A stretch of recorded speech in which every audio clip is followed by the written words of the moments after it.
আমরা শুরু করি আজকে হাইপারটেনশন নিয়ে আমরা হচ্ছে যে পড়াশোনা করব। তো আমি প্রথমেই খুব শর্টলি দেখাবো যে এই ব্লাড প্রেশার মেজারমেন্ট নিয়ে, কারণ এখানে আমাদের সবচেয়ে বেশি ভুল হয়, আর ডায়াগনোসিস এটাও আমাদের ভুল হয়, আর ম্যানেজমেন্ট নিয়ে আমাদের কিছু ভয় কাজ করে। এই জন্য আমরা এটা নিয়ে আলোচনা করব। হ্যাঁ, আমি সরি, আমার একটু হিক্কাপ হচ্ছে, তো এই জন্য আমি সরি বলছি। আমি ক্লাস কন্টিনিউ করছি। তো আমরা জানি যে হাইপারটেনশনের ওষুধ সারা জীবন খেতে হয়, এবং এই হাইপারটেনশন ডায়াগনোসিস এবং ম্যানেজমেন্টের মূল বিষয়টাই হচ্ছে যে correct measurement of blood pressure. তো এই দেখা যায় যে প্রতি বছর অনেক মানুষ ভুলভাবে হাইপারটেনশন ডায়াগনোসিস হয়, জাস্ট প্রেশারটা সঠিকভাবে না পরিমাপ করার জন্য। তো এই জন্য আমরা এটা আজকে ভালো করে শিখবো যে একেবারে প্রথম ধাপ হচ্ছে যে রোগীকে একটু এক্সপ্লেইন করা যে আমরা আপনার হাতে এটা বাঁধতেছি বা বিপি ক্যাপটা বাঁধতেছি ব্লাড প্রেশার পরিমাপ করার জন্য। তো এটা রোগীর অ্যাংজাইটি রিলিভ করে। অ্যাটিটিউড অফ অবজারভার খুব ইম্পর্টেন্ট, যে ডক্টর মাপবেন বিপিটা, দেখবেন উনি কিভাবে বিপি ক্যাপটা লাগাচ্ছেন, এই মেথডগুলো ঠিক আছে কিনা, উনি তাড়াহুড়া করছেন কিনা। তো এই জন্য যিনি মাপবেন ওনার অ্যাটিটিউডটা খুব ইম্পর্টেন্ট। তো আমরা বিপি মেজারমেন্ট করব যে রোগী আসার সাথে সাথেই তা না, রোগী আসার পরে কমপক্ষে 5 মিনিট উনি বসে রেস্ট নিচ্ছেন, তারপরে আমরা প্রেশার মাপা শুরু করব। এবং আমরা রোগীকে জিজ্ঞাসা করব যে আধা ঘন্টার মধ্যে যদি উনি কোনো হেভি মিল, টি, কফি, এক্সারসাইজ বা হেঁটে আসছে বা ধূমপান করছে, তাহলে আমরা আধা ঘন্টার মধ্যে ব্লাড প্রেশার পরিমাপ করব না। প্রস্রাব এবং পায়খানার চাপ নিয়ে ব্লাড প্রেশার পরিমাপ করা যাবে না, কারণ এটা থাকলে বিপি অনেক বেশি হয়। যেমন এই জন্য চেম্বারে আমি বিপি বেশি ফেলেই প্রথম প্রশ্ন করি আপনার প্রস্রাবের চাপ আছে কিনা। দ্বিতীয়ত প্রশ্ন করি যে আপনি লাস্ট কতক্ষণ আগে প্রস্রাব করছেন, কারণ অনেকে বলে যে আমি 3 ঘন্টা আগে প্রস্রাব করছি কিন্তু চাপ নাই। তো এই 3 ঘন্টা আগে যদি কেউ প্রস্রাব করে তার অবশ্যই প্রস্রাবের চাপ আছে, হয়তো উনি ভালো বুঝতে পারছেন না। তো এই ব্লাডার মানে প্রস্রাব করে আবার 10 মিনিট পরে ব্লাড প্রেশার পরিমাপ করতে হবে। তো এখানে দেখেন যে 3 ধরনের ডিভাইস আছে, এটাকে বলা অ্যানিরয়েড, এটা মার্কারি, আর এটা অটোমেটেড।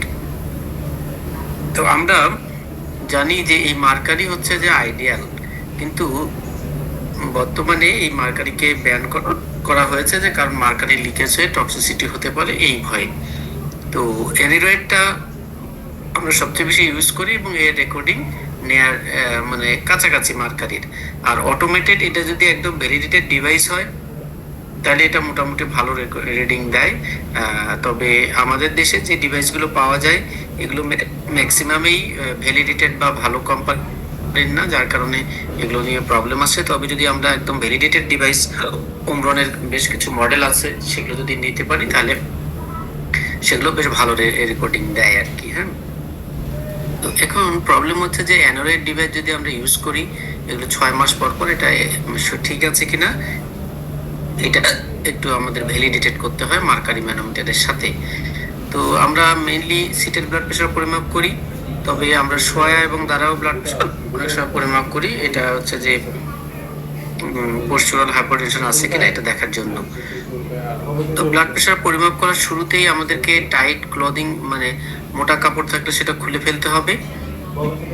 তবে এরকম পাতলা কাপড় এর উপর দিয়ে ব্লাড প্রেশার পরিমাপ করা যেতে পারে, যদিও আইডিয়াল হচ্ছে যে একদম বেয়ার আর্ম, মানে হাতে কোনো কিছু থাকবে না, সেখানে বিপিটা পরিমাপ করা।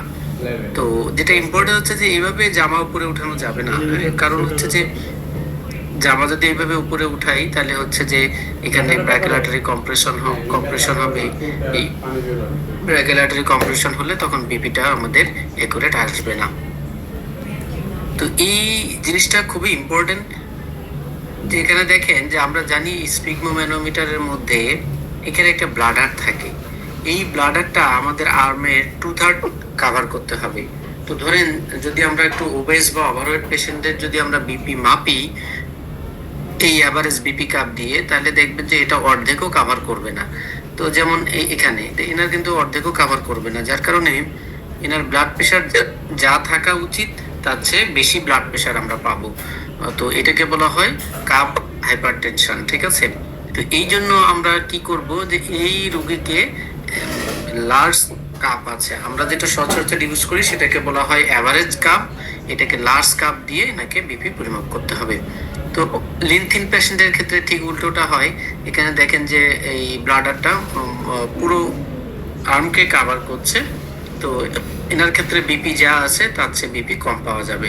তো এই জন্য এনার আমরা কি করব, এনাকে আমরা একদম স্মল কাপ বা পেডিয়াট্রিক কাপ দিয়ে এনার বিপি পরিমাপ করব। তো এইখানে দেখেন যদি আমরা এই অ্যাডাল্ট কাপ দিয়ে বিপি কম পাই, তখন আমাদের একটা ভয় কাজ করতে পারে যে এই রোগী শকে আছে কিনা। তো আমরা রোগী যদি পালস দেখি এবং শকের অন্যান্য ফিচারগুলো যেমন কোল্ড পেরিফেরি, ইউরিন আউটপুট কমে যাওয়া, এগুলো যদি আমরা অ্যাসেস করি তাহলে আমরা তখন দেখবো যে সেগুলো হয়তো ঠিকই আছে। যদি শক না হয় তাহলে দেখবো সেগুলো নর্মালি থাকবে। এখানে একটা নেক্সট বিষয় ইম্পর্টেন্ট, যে এই ব্রাকিয়াল আর্টারি এটা দুটো টিউবের মাঝখানে থাকবে। তো এই এটাকে বলা হয় সেন্টার কাপিং। যদি এই সেন্টার কাপিং না থাকে তাহলেও কিন্তু বিপি আমাদের একুরেট আসবে না। এই জন্য আমাদেরকে এই সব সময় কাপ সেন্টার এভাবে রাখতে হবে। এখানে দেখেন যে প্রথমেই বলা হচ্ছে যে আমরা একটা প্যালপেটরি মেথডে বিপি মাপবো।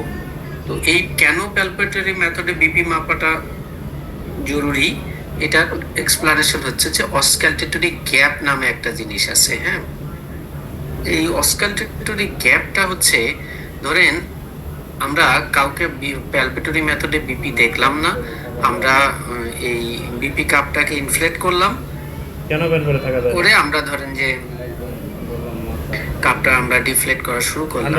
তো দেখা গেল যে রোগীর বিপি 180-তে আসার পরে কর্ড কাপ সাউন্ডটা অ্যাপিয়ার করলো। এরপরে দেখা গেল যে সাউন্ডটা নাই, সাউন্ড নাই সাউন্ড 150-এ এসে আবার রিঅ্যাপিয়ার করলো। তো তখন আমরা হয়তো ভাবতে পারি যে তার সিস্টোলিক ব্লাড প্রেশার 150, কিন্তু এই যে 180-তে বিপি মানে কর্ড কাপ সাউন্ডটা অ্যাপিয়ার করেছিল, এরপর অ্যাবসেন্ট হয়ে গিয়েছিল, এরপর আবার রিঅ্যাপিয়ার করেছিল, এই গ্যাপটাকে বলা হয় অসকালটেটরি গ্যাপ। এই গ্যাপটা হয় সাধারণত এলডারলি পেশেন্ট, যাদের এলডারলি পেশেন্ট এবং যাদের আথারোস্ক্লেরোসিস থাকে তাদের। তো এই জন্যই যদি আমরা প্যালপেটরি মেথডে বিপি দেখতাম তাহলে দেখতেন ঠিক 180-তে যখন উঠে তখনই পালসটা অ্যাবসেন্ট হয়ে যাচ্ছে, তখন আর এই 150-কে ফলসলি সিস্টোলিক বিপি হিসেবে আমরা মনে করতাম না, ঠিক আছে।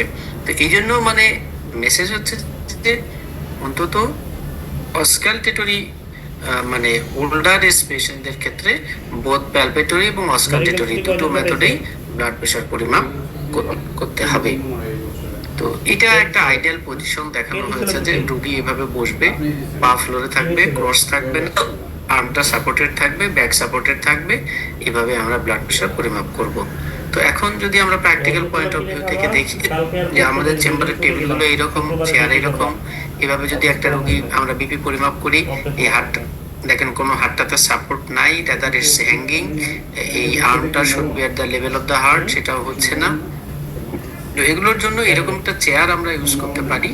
তো এই দেখেন এই চেয়ারে বসলে হাতটা, আর্মটা ওয়েল সাপোর্টেড, এই arm at the level of the heart, back supported, পা ফ্লোরে কমফোর্টেবলি রাখা যায়।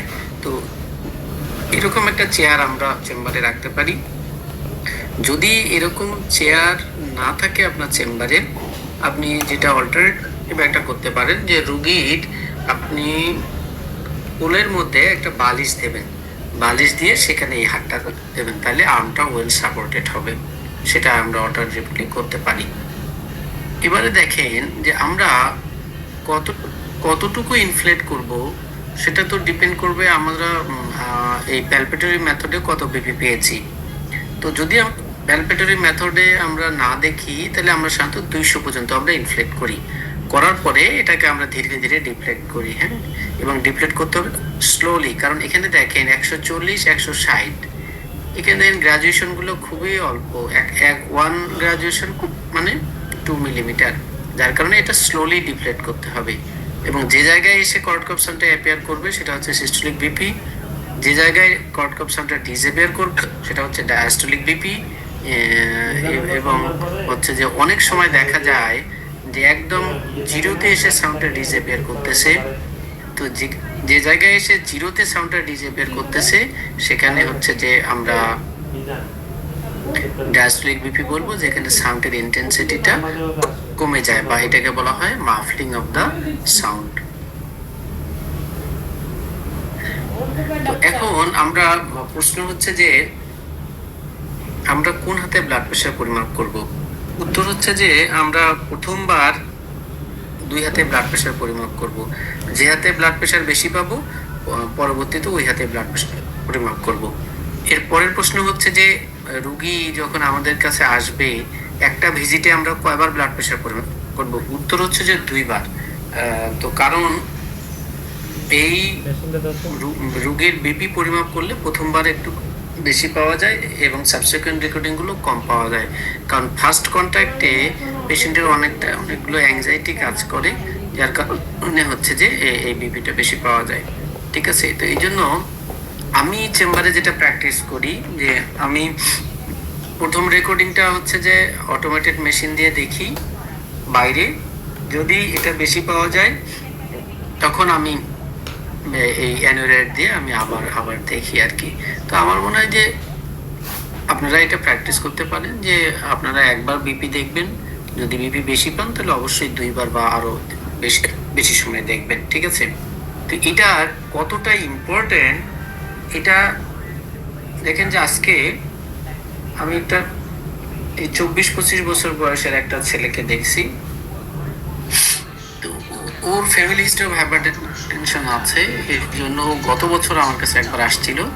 তো তখনও বিপি একটু বেশি ছিল, 150-80 এরকম। তো আমি তাকে ফলো আপ করতে বলছিলাম 1 মাস পরে, সে আসে নাই, আজকে আসছে বেলস পলসি নিয়ে। তো আমি তো খুবই ভয় পাইছি যে এটা বেলস পলসি নাকি এটা তার ইন্টারক্যানিয়াল হেমোরেজ ছিল বা স্ট্রোক করলো। যাই হোক, তো তখন তার প্রথম রেকর্ডিং আজকের বিপি ছিল 170/101।